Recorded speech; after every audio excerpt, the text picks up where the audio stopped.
Proudly presented by Pence Homes and part of the Hitting the Hardwood podcast network. This is Link's Happy Hour.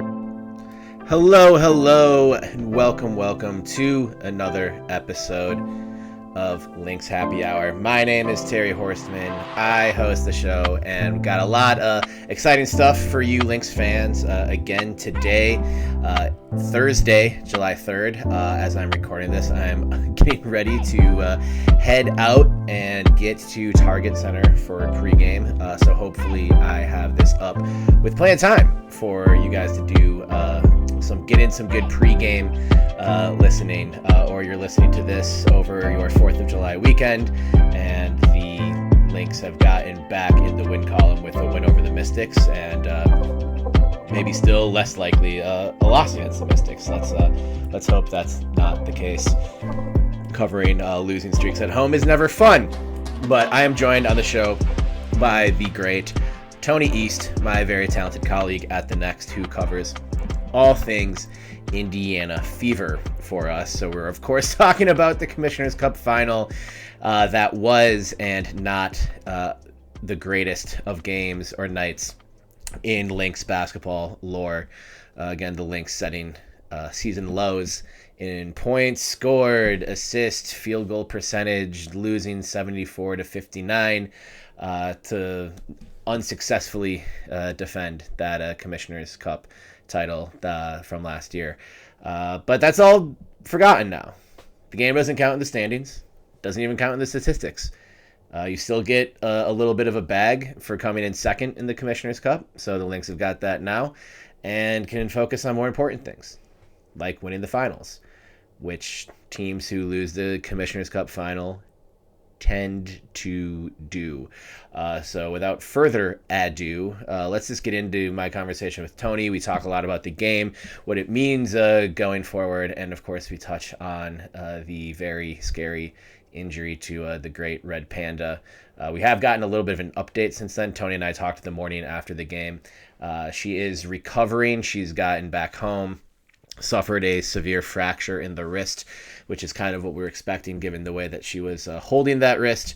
But hopefully she is at home and resting. Get well soon, Red Panda. You are the GOAT. So anyway, here is my conversation with Tony East. This is Link's Happy Hour. Thanks for tuning in.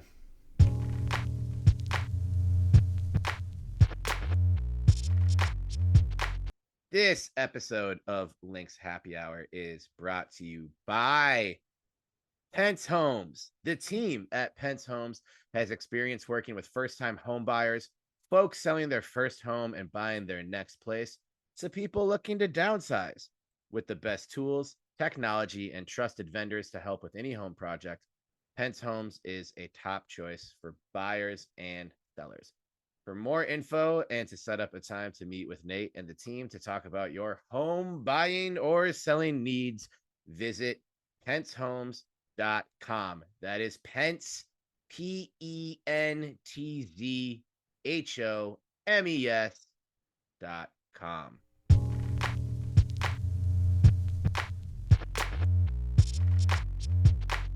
Lynx fans, very excited to welcome our next guest here to Lynx Happy Hour. My esteemed and talented colleague at The Next, who covers all thing Fever for us, doing a hell of a job doing so as well. Tony East joining me from victorious Indianapolis, home of the Commissioner's Cup champions. Tony, how are you doing today? Yeah, the sun is shining. The cup is coming here. The 8-8 Fever without Caitlin Clark somehow hoisted a trophy and popped champagne. What an odd reality, and yet they played very well in that game and did deserve it. For sure. They definitely did. I was going to say the sun's shining pretty bright here in Minneapolis today, but not as bright as I imagine in Indianapolis. Are people just out in the streets, already getting their parade route spot ready? Is the White River flowing with champagne through downtown Indy? Just how is the mood in the home of the Commissioner's Cup champions right now? I'll be fascinated to see what it's like at practice later. I'm a boring suburbite, so the White River's Hey. probably brown and gross and dirty like always today. But the Fever are practicing today, which actually surprises me a little bit later in the day. Okay. So I'm looking forward to seeing what their mood is. I'm sure they're in a great mood after seeing their celebrations last night, but it's just like I'm sure the Lynx have to deal with this too, albeit on the loser end. They won last year. Just Yeah, the quick flip of like, all right, we won this game and won some money. Okay, back to playing other games. Like right. it didn't even count for the standings. Like I get that the cash prize matters, but it's got to be such a weird like balance of celebration and then realizing we're 8-8. We have a lot of games coming. Right. And I do think, if you go through social media, which is never really a good idea for Bad anything, idea. but you see just different reactions to things and, people criticize, like celebrating this new tournament, whatever. I'm a proponent of fun things should be fun and basketball is fun. So yeah, what's wrong with a champagne celebration on July 1st? At least have fun with it. But the Lynx last year, I think there was a day between games, and then the next day was the camp day game at Dallas. Oh gosh. And it was a little similar to the way they played. They came out fine, and I was like, oh, I guess no Commissioner's Cup hangover. And then when they had like a 22-10 lead or something, they just decided, let's never make a shot again. And there it was never outright admitted, but it was implied that there were people not ready to play that game, somewhat due to celebrating the Commissioner's Cup Why, championship. why would the league schedule any camp games in the first slot of games after In after the Commissioner's Cup date? That seems like a big miss to me. Yeah, it does seem weird. It also was not at the Liberty's normal stadium because it wasn't available, That's so it right. was The out in Islanders, right? Yeah. yeah, it was way out on Long Island.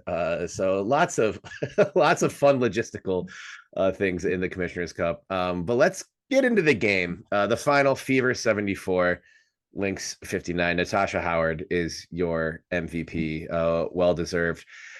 This really felt on two ends. Like the Lynx are by a lot of metrics the best defensive team in the league. If you just look at points allowed per game, they allow the fewest, 74.1.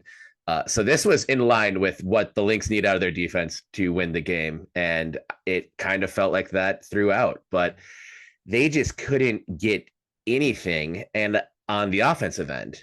And part of it was they got good looks that just weren't going down. Like there was a few cruel bounces of balls going halfway down and coming out, but they did look really frustrated and stymied by this Fever team who have been so up and down on defense. So just what did you make of the Fever's defensive performance as a team last night? Yeah, I think as we're talking, the Lynx just bounced out another three somehow. I mean, Right. it was ridiculous, right? There were so many of those, which is part of it. Like they took 16 threes. I'd say 12 of them were pretty good. Like shots the Mm-hmm. Lynx were like, yeah, we love that. That was good.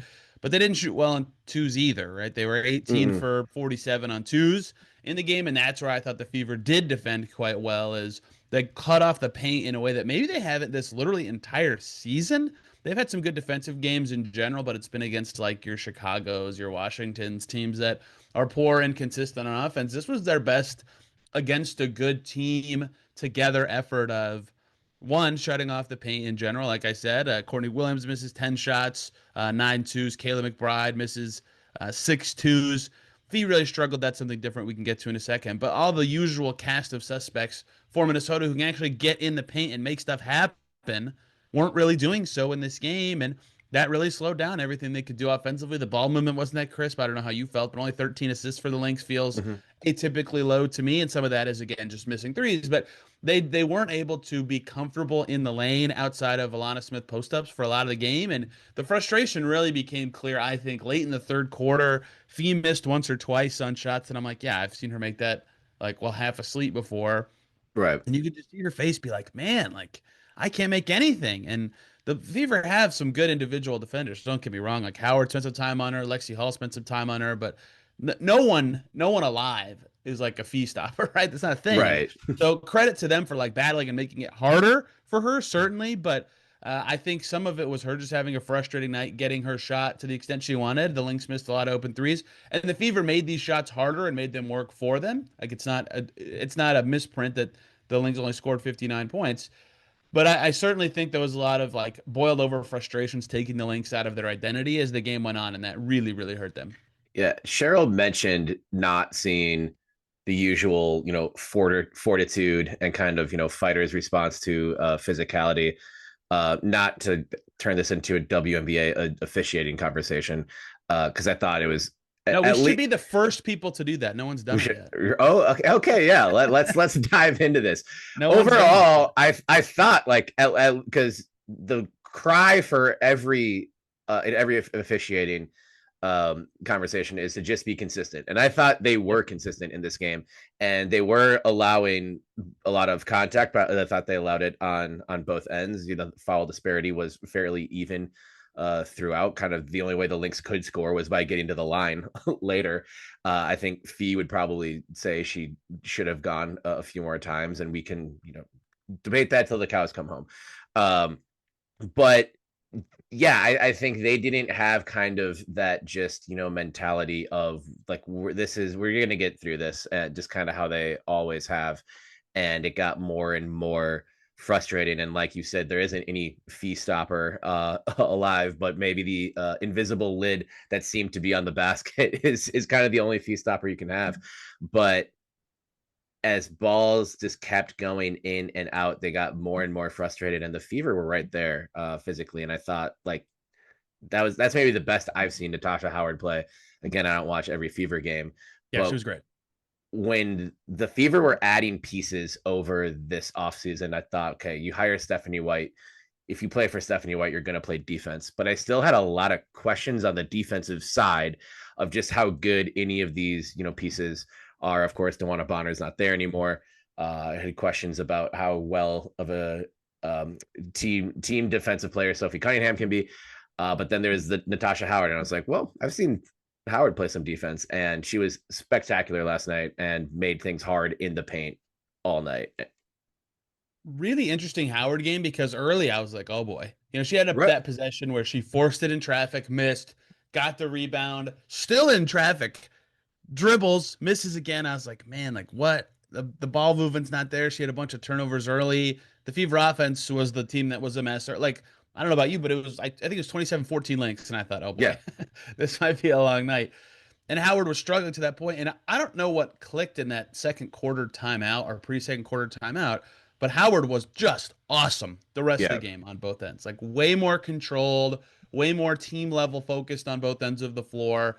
And she talked about wanting to improve a lot on defense coming into the season. She also said she wanted to win MVP. Look at that. She got the MVP trophy of the game. Yeah. She did. But her defense really ratcheted up at that point, especially on the glass, like finishing the possession to get the Fever more chances. And that's part of why I think her, statistically, she was like obviously the best player, but you could have made arguments for Boston or Mitchell given the things that they did in the game. But you Mm-hmm. add in the defensive part of it, and I thought Howard was the best Fever player, perfect from the stride too. And really, her last three quarters, I think she was by far the best player on the floor for either team after that clunky start. And that Mm-hmm. defensive growth is part of why the Fever wanted her, right? They wanted to be able to be a pace and space team around Caitlin Clark. Caitlin obviously didn't play, but the part for Howard there is she can play it with pace, but she can also get you stops to Yeah. theoretically get to the open floor. And I think you saw where that part of her game can boost what the team does in this one, even though they didn't have the typical cast of their pace and space dynamics. But yes, Howard was just awesome, especially with her reps against Fee.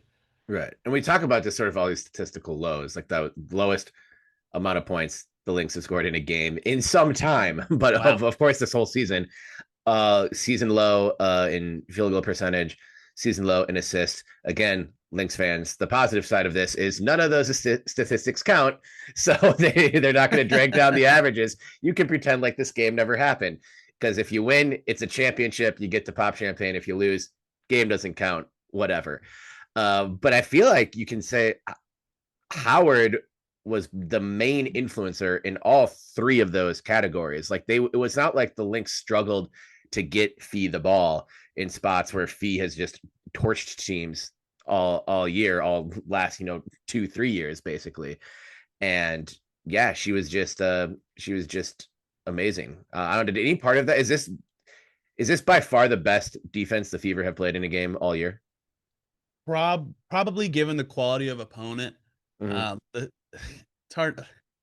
Have the Lynx played the Sky yet? Like when you play the Sky, you walk They away, you're like, "Wow, our defense looks awesome." But They played this guy in the preseason, so yes, not for real. They play them I think 4 times this month though. wow, There's actually I'm gonna be at they they play the Chicago back to back in Chicago. So I Okay. was like, oh, that's a trip I could actually make. So I'm going to go Yeah. from Minneapolis to Chicago. They play them on a Saturday afternoon, followed by a Monday night. Okay. So we'll get to see them play this guy in real time. They've when they're at 9-0, people were like, oh yeah, but look at the schedule.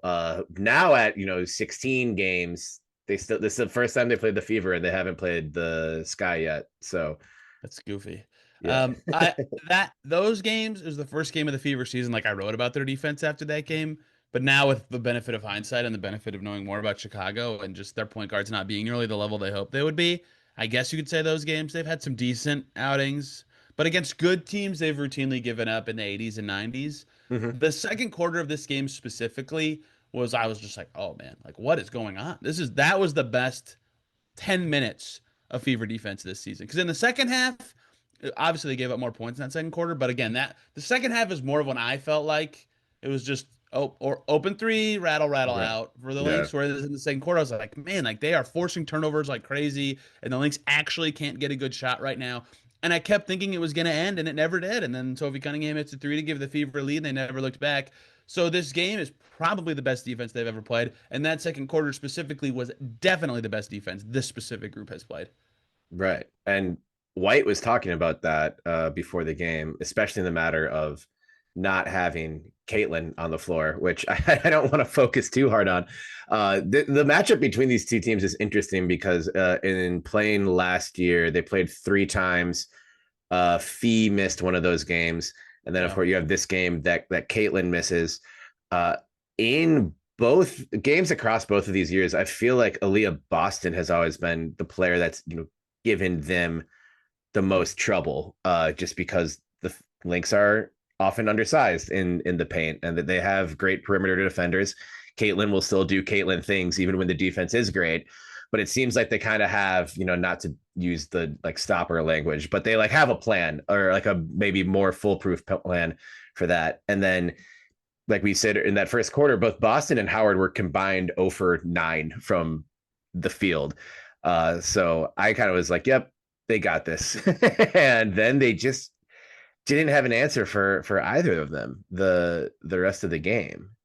Aaliyah had a really interesting game because her finishing this season has been so good, like way better than past years. Her patience in the paint. Mhm. And for some reason, she's always struggled against physical bigs her whole career. But Alana Smith has not been someone who's like Alana Smith's very good, but like particularly troubling for her with her defense. And in this game, really, I thought, oh man, like if Smith's given Boston problems, like I thought going into the game, Boston would have to be their best player for them to win.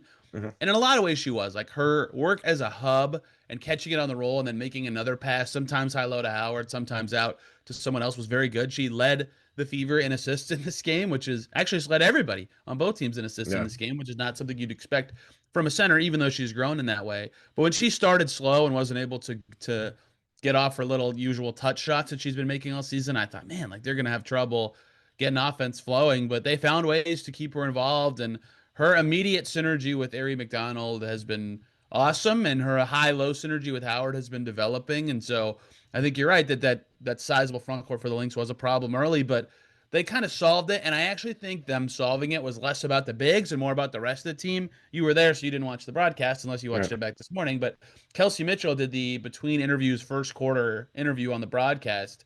The Fever had just scored 12 points in the first quarter and we're up like 9-6, and then the Lynx went on this huge run. And she's like, "We're not cutting at all. Like we have to cut better and occupy these defenders." And lo and behold, that opened up everything for the bigs because the help couldn't come as much from other Minnesota players. It really opened up the floor, and you saw how other Fever players, obviously the bigs, started making shots, but really got going in that second quarter. Cunningham had a good frame. Ari had a great frame. Mitchell finally got going. She was not good from the field, but was much better inside the arc. Right, once they got the cutting going, I think that opened up everything for them offensively, especially with their bigs.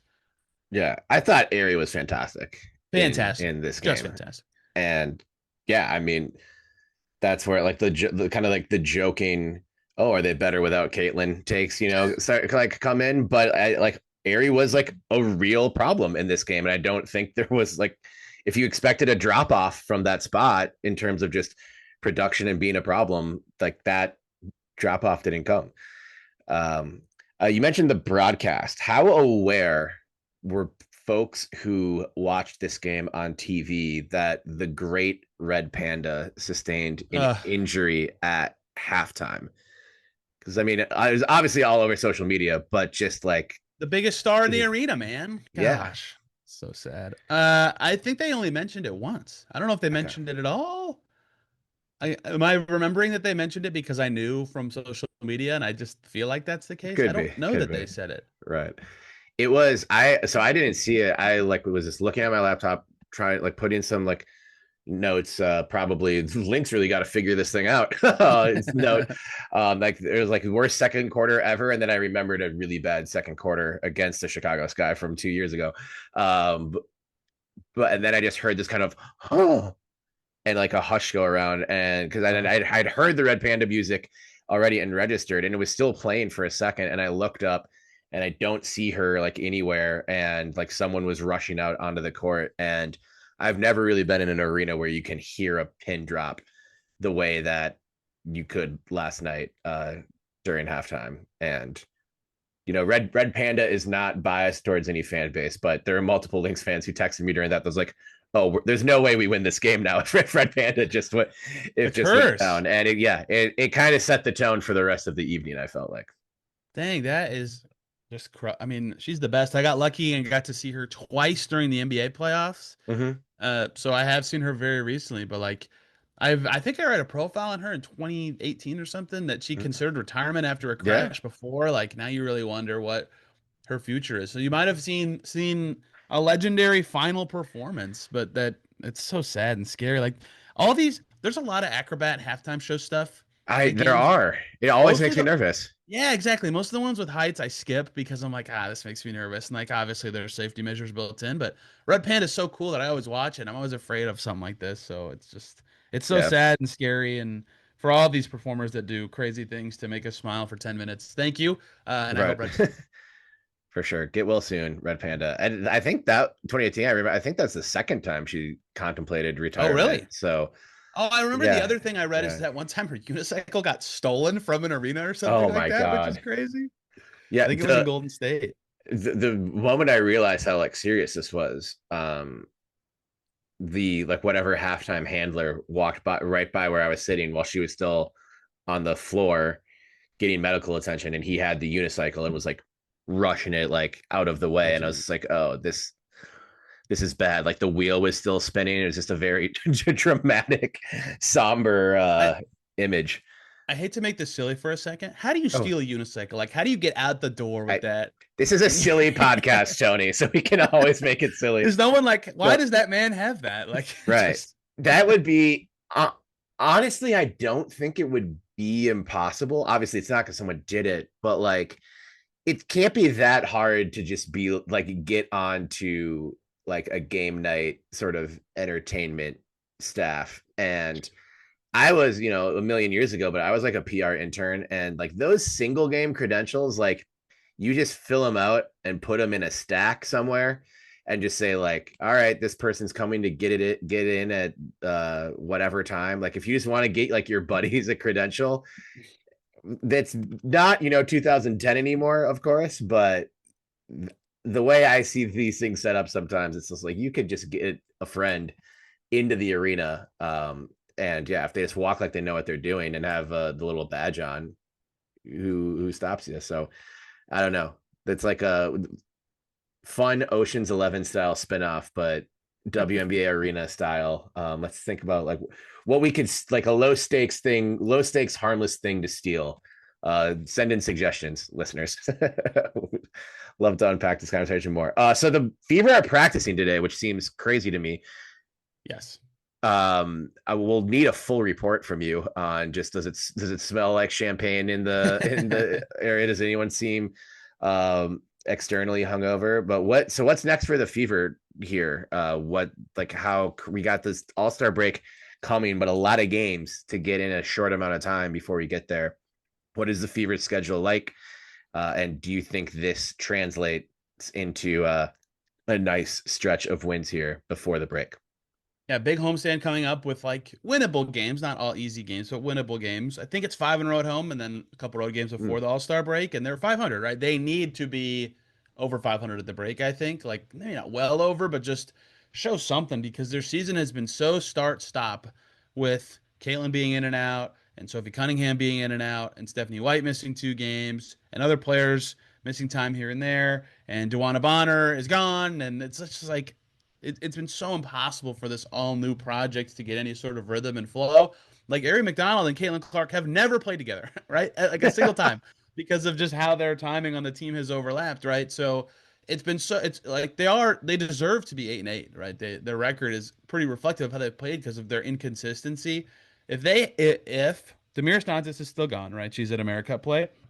Mhm. But if this homestand with knock on wood for them, full health, is a chance for them to finally like show some of that pace and space style, not have any disruptions and really get going. I think it's an opportunity for them to hit closer to the ceiling that they hope they'd have because they beat New York, right? They Mhm. I don't know how you feel about this game being different than a typical regular season game, but they beat Minnesota, right? They beat Seattle. They were beating Vegas for It's 3 quarters it's into not a that game. game that Minnesota wasn't trying to win. Like Right, to right. get through that stretch, Reeve played the starters heavy minutes there for a while and was just like, all right, you guys are gonna figure this out. So it doesn't count in the standings, but it counts for It counts yeah, it's something. a Yeah. competitive game that no one was just like, you know, blowing off. So I think you can absolutely add it as a feather in the cap, if not a win in the standings.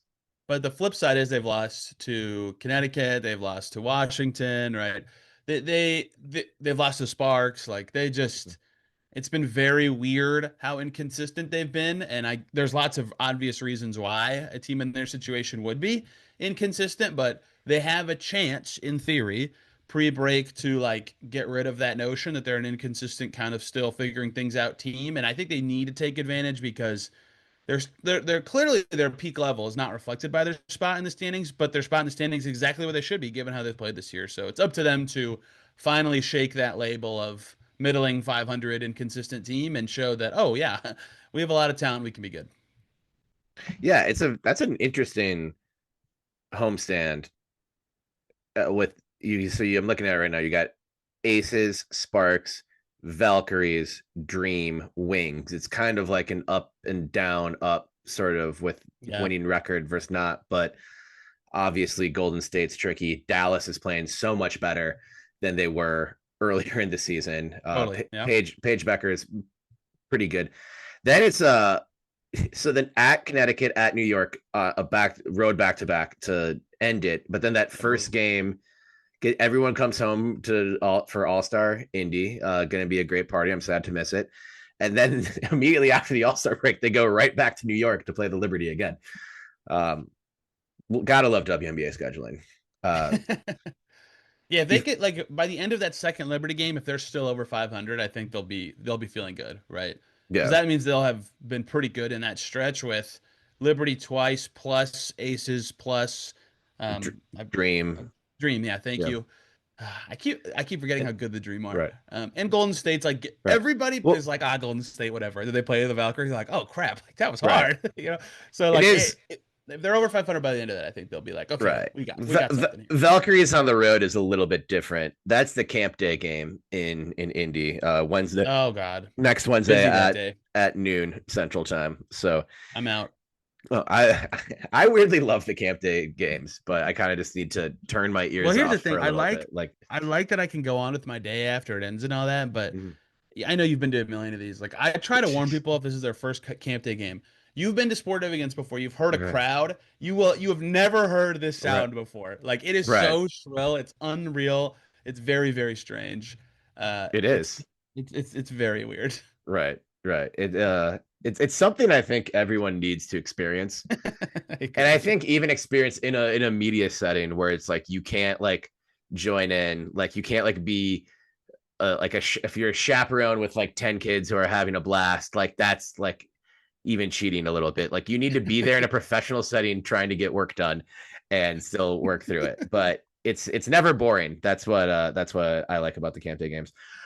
Before I let you go, I do need, we've mentioned her a couple of times, but I do need to get your uh beat writer who's doing great work and thoughtfully engaging with this team every day. What exactly happened with Dewana Bonner and the Indiana Fever being as a short term of a marriage as it was. Yeah, a little bit of shrug, obviously. I think in a situation like this, people will be obfuscating on purpose a little Mm-hmm. bit, right? You don't want to share personal details too much. So basketball wise, the thought was like a little Natasha Howardy in that she would be a good enough defender to help them play their style more. And like Tawana Bonner was an all-star last year. She's a talented offensive player, but no one thinks of her as like this up-tempo spacer, right? She's Mm-hmm. she's got skill certainly, but okay, she's talented. How's this gonna work? Pretty clearly early, it was like, this isn't the greatest fit. Like I messaged in our Slack, like I wondered if she'd close games before the season even started, right? And Lexi Hall right away was like, oh, this clearly fits better with the starting five. Like you can Right. still play Bonner. And so she got benched and like it was never great. She wasn't playing that well. And then Caitlin was out and she played a little better, and it was just kind of weird. Like basketball wise, the fit was weird, but that happens all the time. Like there's a million players that have signed somewhere and it hasn't gone well, and then they leave. And then after 9 games, she just was out of the picture and like posting on Instagram with her kids and stuff. So the way it's been described by the GM, by Stephanie White, by presumably Bonner, it seems like, is that it just wasn't a fit for whatever reason, culturally or basketball wise, or Bonner not being with AT this year. I don't know if that's a factor or not, but I think Mm-hmm. everybody's wondering, especially if she signed with Phoenix or whatever. It just wasn't a good fit at all. So obviously, if you're the Fever, you want her to play. Like she's an all-star last year. You signed her, you want her on the floor. But her value wasn't like so high to them, right? Once Cunningham and Hall kind of got going as this 1-2 punch on the wing, it's like they're not losing a ton basketball wise. For trade value, given her high contract early season, wasn't playing well, couldn't have been that high. Just a lot of confluence of factors of her being away that gave her little to no trade value, less on court value than the Fever probably expected. And if she didn't want to be there, I think this was a somewhat natural ending, even though a certainly painful one for the Fever, who are rightly very excited to have her aboard. But I Mm-hmm. mean, I can't believe I'm saying this, but like Ari McDonald's been better than her for the Fever and has fit much better. So, and they get Yeah. extra cap room to potentially bring in a different forward who could help them more. That Mm-hmm. every time I say that, it feels so Fever colored glasses to be like, yeah, Ari McDonald and someone else is better than Dewana Bonner. What am I saying when I say that sentence out loud? But like for them, it's been true. Yeah. Well, thank you for making that make perfect basketball sense and bringing logic to this to this world that's getting crazier and Uh, crazier all the time. Yeah, sometimes big acquisitions just don't totally work out. And I remember I thought it would work fine offensively, but just in the semifinals between the Lynx and the Sun last year, Bonner was obviously made that a very difficult series for them, and it was a knockdown drag out that went the full five. Uh, but I had questions about her defensive ability after that series, and I think when Dewana Bonner retires, then I will officially be older than everyone in the league. So thank you, oh Dewana, no. for giving me that. But yeah, it's just no one stays no star shines forever in pro sports, and she's had an incredible You are career. personally paying for her next contract. I'm Just keep going. exactly, yes. Just keep going. As long as Dewana Bonner is playing basketball, I can tell myself it's not too late for anything. Um, so yeah, but that makes a lot of sense. Anything else that we didn't touch on here, Tony? I know we're up against the time I allotted for to take up. I know you got to get to practice, but just Commissioner's Cup 2025 championship, Indiana reflections. I'm glad the Fever celebrated like you, Mhm. even though it feels weird that they immediately play games later.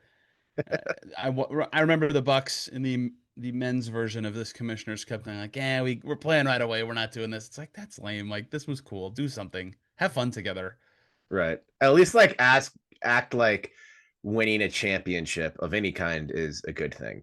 Right. Right. I do hope this one day gets to the level of like European soccer is probably the most known example of this, but I kind of ask the players about just the concept of in season tournaments and trying to decide how much they matter. Their concurrent tournaments are a thing in pretty much like every other country of the world. So I think I hope this sticks. I hope people, if you're celebrating ironically, you're still celebrating and having fun with Well, it. you know what's interesting though? I don't know how this is practical for basketball, but this isn't true of every in-season competition in European soccer, but like, a lot of those like random tournaments, like the best teams will trot out like 20 and 21 year Yeah, olds for those games. they're reserves. Yeah, Yeah. yeah. And so then like the second division teams have like a chance and it's like a huge deal for them, you know. Hmm. That is the part that makes it functional. Like Champions League and UEFA are like a bigger Right. Of course. or Europa, excuse me, are a bigger deal, but like that's something I think that the NBA and WNBA will never have is like they don't Not have a at, development league just sitting around to like play against the backups or right. anything. Not as long as they also double as regular season games, which is Yes, kind of that the too. catch 22 because I do like that we're not I'm against adding games in pretty much every sport Yeah, at oh this my point gosh. Yeah, now these because teams are playing 45 and we've already heard a lot of complaints about 44, right? So, right. yeesh. I think this like scheduling of it too, like it should be like the All-Star break should be an actual break. It shouldn't just be like 3 days of no games and the best players in the league have to go and at least like not, die trying to win a game, but you're still playing a basketball game in the All-Star Right. game. I think if like you had Commissioner's Cup final Tuesday and then nothing, and then it's All-Star Friday, All-Star Saturday, and then like regular season games start like the following Monday, and then the Commissioner's Cup kind of tips off All-Star. It could maybe even be later in the week and in like the All-Star host city or something, and that way you kind of know what arena is going to be hosting it long before the Commissioner's Cup games have been played, and that just kind of helps from a functional standpoint. I don't know. I'm sitting right here, Kathy.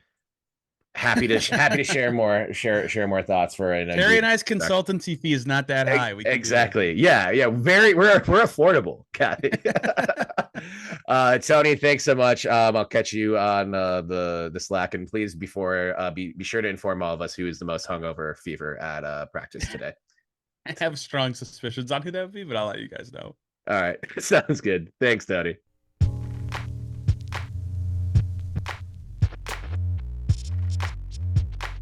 Thank you again to Tony East for taking the time to join me on today's episode, and congrats to the 2025 Commissioner's Cup champions, the Indiana Fever. That's our show today. Hope to catch y'all at Target Center either tonight, Saturday, Sunday. If you're not going out of town to a cabin or somewhere, come on down to Target Center and celebrate the holiday weekend there with all of us. Be sure to say what's up. Would love to catch up with you guys at any one of these games against the Mystics, Valkyries, or Sky, and see if the Lynx can get back to their winning ways here. Still best record in the league, still tops of the league, so things are going well. I think, as to quote Jordan in The Last Dance, this is just a bump in the road. We'll see how they respond to it. They typically respond really well after losses. So thank you to all of you for tuning in. Thanks again to Tony East. Thank you to Pence Holmes. Shout out Mitchell Hansen and the Hitting the Hardwood Podcast Network. I have been Terry Horseman. You have been excellent. Thank you again for tuning into the show, and have a great holiday weekend, everybody. Peace.